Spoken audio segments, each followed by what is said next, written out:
So, hello, all you guys. I'm sitting outside today for my lesson 3 of the webinar that I have been working on in the past few months. Today we're going to talk about love. So, as you receive this video, it's very important that you go get the workbook that goes with this session.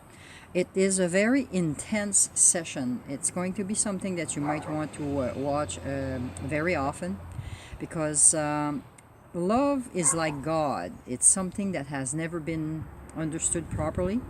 I will be giving you my version of it. It does not mean that possibly, you might find some other versions of it, but I can't guarantee you that this has been studied a lot and worked upon it and got it and lost it, and you must understand a little bit of what I'm talking about, because a lot of people are going through very difficult situation right now and have been in the past or something like that, and all of a sudden they got the aha moment of, oh wow, now I understand.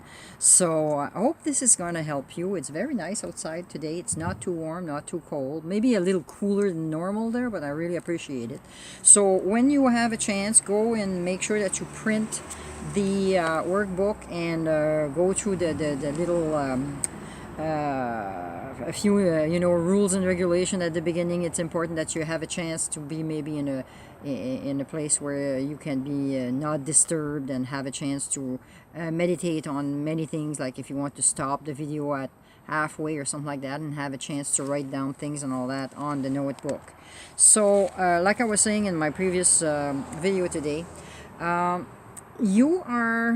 I might have to read a lot of it, because I had to really dig deep and find really what love meant to me, and I'm pretty sure that a lot of people are going to understand what I'm talking about. So really, what is love? A lot of people misunderstand that word as the word God.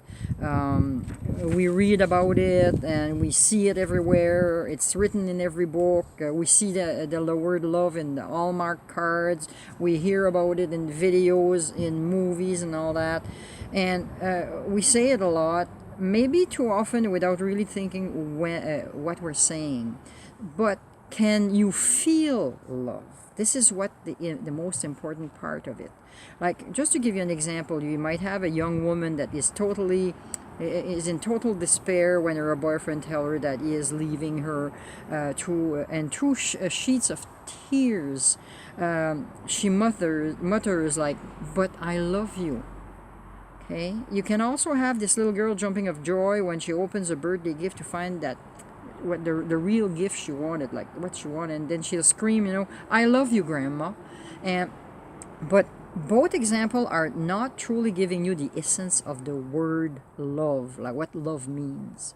Love is a feeling, it's an emotion, which generates from your soul, and some people might say it even comes from your heart. Doesn't matter where it comes, it comes from outside. It's not from within, it has to come from the outside. And it should be directed to your own self first. Some people have a lot of problem with this issue, because they say, no, I can't. I have to take care of others first. No, you have to think about yourself first. If you do not love yourself, how can you truly love? That's the main purpose of this thing here. Love is not only directed to others. Love is what will keep you, what would keep all things together, not separated. Okay? I might be a little harsh here, but what you feel in your pants when you are with someone has nothing to do with love. Love is what will keep, the erection is from flesh desires only, nothing to do with love. Okay? Love should be directed to yourself first, like I said, so that you may know that what it is, so that you can give it to others.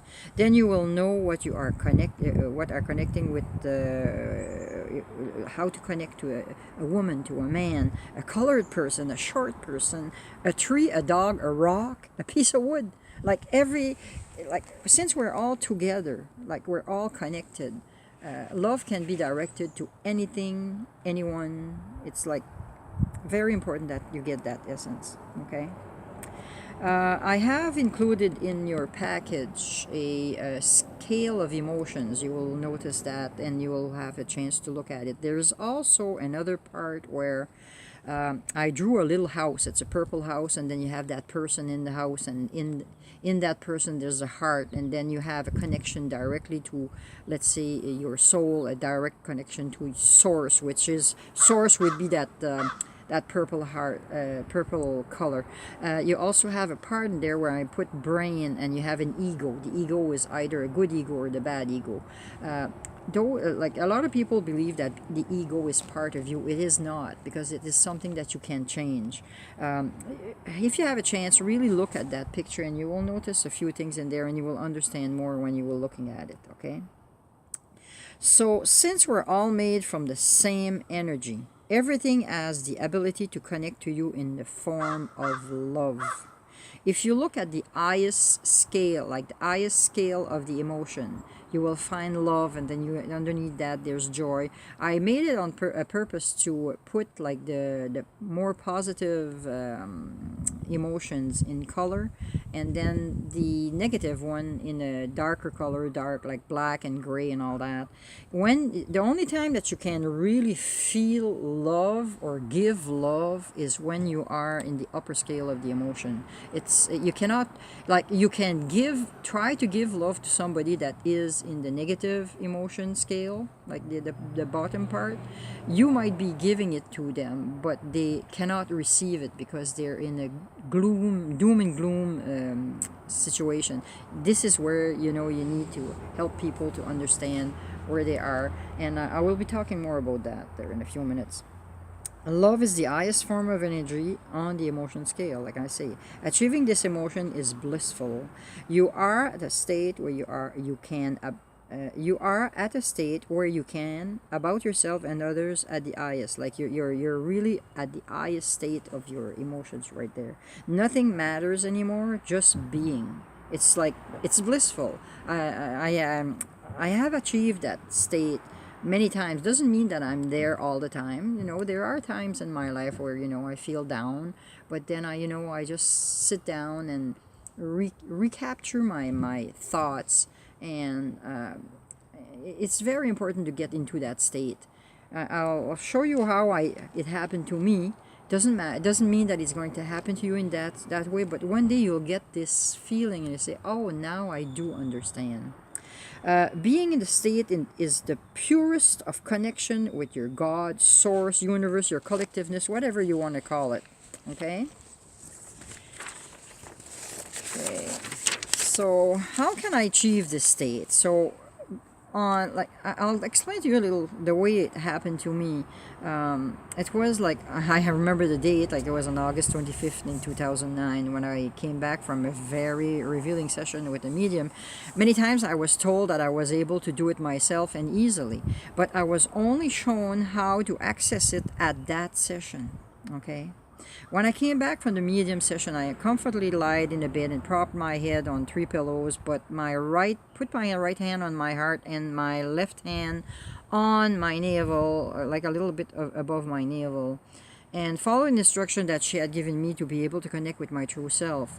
The jolt of energy that I felt that day, that evening, was the direct connection with Source, pure, unadulterated love. This is what I want to recreate every time I meditate. I look at someone, a flower, a tree, etc. I can feel that in energy right now. I say that I want to recreate because there are some times, like I say, that I cannot. Like, you know, it depends. Like, you know, if you're not in a state of pure happiness one day, if you're, you know, feeling down or whatever, it's impossible to get to that state. So it's very important that you find ways of being happy, feeling good. That's all about what we're talking here about this webinar. So you have to declutter your worries. You have to try, like, the best thing I could say would be try to find ways of being in the present moment. I had told you in the previous the previous video that I was going to be visited by my friend here. He just seems not to want me to do the video, but I'm still going to do it. So just to make sure that I read like you have to recreate it. You can't recreate it every time. It's impossible. I mean, some people are in that state. If you look at Buddhists and like they are able to do it, but not as like I'm not at that point yet. However, I can still, give you little tips and you can help yourself with that. So I have written more about how to declutter your brain or your mind in my book. So if ever you have a chance, if ever you have not purchased the book, like there's always a way that you could do that, I'm sure, and that could help you also. So everybody needs to love themselves first. I cannot say that more than I'm saying it right now. Some might say that it is selfish, but how can you love others if you do not truly know what love feels? Huh? So how can you give someone something to someone if you don't know what it is first? Okay? So true love doesn't die after a few years. It always exists. True love connects and never disconnects. You can still love someone that has hurt you, disowned you, and betrayed you. As much as you have felt hurt by those people, you can still love them. Honestly, they are the one that needs it the most in this world. Does it mean that you have to let them come back into your life and hurt you again? No, you still can send them love. You can send them, they're the one right now that truly will need it the most. I'm having some difficulty with my little friend here. It seems that he really wants to be in the picture. There you go. So, again, love yourself first, okay? Very important. There couldn't be a more perfect definition of love than in 1 Corinthians 13, verses 4 to 8. If you have a chance, read this over and over and over and over again. If you do not understand it, please give me a call or send me an email. We can talk about that. It says that love is patient. Love is kind. We're not talking about a person here. We're talking about a deep feeling. It does not envy. It does not boast. It is not proud. It does not dishonor others. It is not self-seeking, and it is not easily angered. It keeps no records of wrongs. Love does not delight in evil, but rejoices with the truth. It always protects, always trusts, always hopes, always persevere. Love never fails. Okay? You do not find love, love finds you. And if you are in any of the states of the lower part of the emotion scale, love is knocking, but you are not home. You won't feel love in those states. Love is trying to get your attention, but you are too down to even catch a glimpse of that love that is seeking you. What you need to do is to be aware of the state you are in right now. If it is despair, find what is making you in that state and reach out to something a bit more on the upper scale of things. Sometimes it's very, very difficult to do so. You might even need some help of a good friend or even a professional. But by being aware of what this doom and gloom is doing to you is the first step to climb up into the best state of emotion. When you are aware of what the harm that these emotions are doing to you, it's amazing what you will find as solutions, and you're going to be on the way of healing yourself. Most people live in either their past or their or the gloomy pictures of their future, and they don't even see what beautiful possibilities that are blooming in their present. Most of the time, that's what happened, is that if you're not living in the present, like right now, I'm sitting on the deck right now. It's beautiful. The sun's coming out here and there. My friend here comes and see me once in a while, and like it's pure bliss for me. Like I appreciate everything. Like I'm very lucky this year. I had the chance of seeing flower bloom and trees getting new leaves twice, because I was in the Netherlands and that happened about 2 months, about a month ago, and I'm recreating this again, and I really appreciate it. So it certainly is better to be in a state of revenge than a state of despair. If you look at the scale, if you're really in despair, you're at the lowest scale that you ever have. So if you start feeling better, having even a little bit of revenge in your life, it's not bad. You're just going towards the best. Okay, now this is a word of advice to people that are living with somebody that is trying to get out of a rut. When they are, feeling in despair, but then they start, going into the state of revenge, or going a little higher, and anger, blame, worry, frustration. They have to go through that.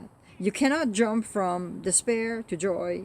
You have to go through the scale, and you need to accept the fact that they are working on their problem, and you can be there to help them too. Okay, it can take time. It might even reverse and go back a few steps. But what is important is the fact that you are not aware of your situation, and you have learned that there is hope. Not really, not like you are aware of your situation. Like you know what you're going through. You know what all of those worries, that frustration is doing to your body. This is something again that I explain a little bit more in my book. Of what the emotion is doing to your body. It's very, very like unhealthy. So another thing too that's very important, which I did a lot when I was going through all this, write about your challenges, your experiences, and your joy. It gives you a great way of overcoming what you are in, and then you have something to fall back onto, because yes, you might fall back. Okay, it's like you might go up a scale and then go down a bit again, and it's possible. But what is important is to not stay where you are and slowly climb out of your rut. Okay, for those that have purchased my book, I talk a lot about the scientific explanation of being in the lower scale of emotion and how your body reacts to the negative emotion. I have also explained it a bit in our session 1. Being addicted to our emotion is very important to understand that. So for your homework this week, I would like for you to find things that makes you feel good. Dig deep. There are some times in your life that you felt like blissful. Okay, you were happy. Find about and write them down and think about them. And let's say if you don't feel good one day, bring yourself back to that emotion, that time. It is possible to do it, because right now people, what they do is they can bring themselves back to things that happened to them that hurt them, or they can think about things that might happen in the future. So you are able to think about something that will make you feel good also, about something that happened to you in the past that made you feel good. So bring yourself back to that. What's your favorite feel-good song? Write it down. Listen to it. Dance to it. What's your favorite feel-good place? Again, write about it. If you can't go there, go. If you could visit any place in the world, where would you feel good place? What would be your feel-good place? For me, it's very easy. It's Bali, Indonesia. I fell in love with this place. What's your favorite dish? What's your favorite dessert? What's your favorite feel-good movie? And what could help you love yourself first? Find things about that. On the emotion scale, where are you towards yourself? Like if you look on the emotion scale right now, what do you feel? Where are you? Are you an optimism? Or are you in the belief, hope, contentment? Like where are you right now with your scale, your own scale of emotions? Mark it down. Find ways of maybe going one notch higher. Like work with that. If you need any help, please don't hesitate in sending me an email. We can do like a face chat, we can do a video chat, we can do anything. I can be there to help you. Okay. When meditating this week, make a picture of yourself feeling good and loving yourself first. Visualize you being happy and content. Okay, like I say, if you can't find ways of seeing yourself feeling bad, you can definitely Find ways of feeling good. The more we go towards the end of session 6, the more you will need to find time for yourself. Like I previously said, if you can't find at least 20 minutes for yourself in the morning, then you really need an hour. Okay? You have to find time for yourself. Your true self and your body needs to feel the positive emotion and acknowledge them every day. So important, so important. So, continue with your breathing exercises. Do, close your eyes and meditate anytime you have a chance. Now you have also ways of maybe thinking about, you have more questions to answer, more feel good things to look into. Don't hesitate in taking time for yourself. Love will come. Love comes from above, to you, through you, and to others. It's not the other way around. And if you find somebody that has the same connection as you, then it comes from above, goes to you, through you, and it goes towards others. So that means you're receiving it also. So I hope this session was informative and instructive for you. I will be more diligent, and I will be working on the other sessions fairly soon. I had a few mishaps in the beginning of the year. I had to go visit my daughter in the Netherlands. That was kind of fun though. Like I went to help her work on her new house and help her clean the new house. Amazing, beautiful. It's not a house, it's a castle. I always say that. But you have to find ways of feeling better all the time. So hope this was very instructive for you. If you have any questions, comments, please do send them towards me either by email or through my site and all that, and I would be very happy to talk to you guys. Have a very nice week. Hope to see you next week.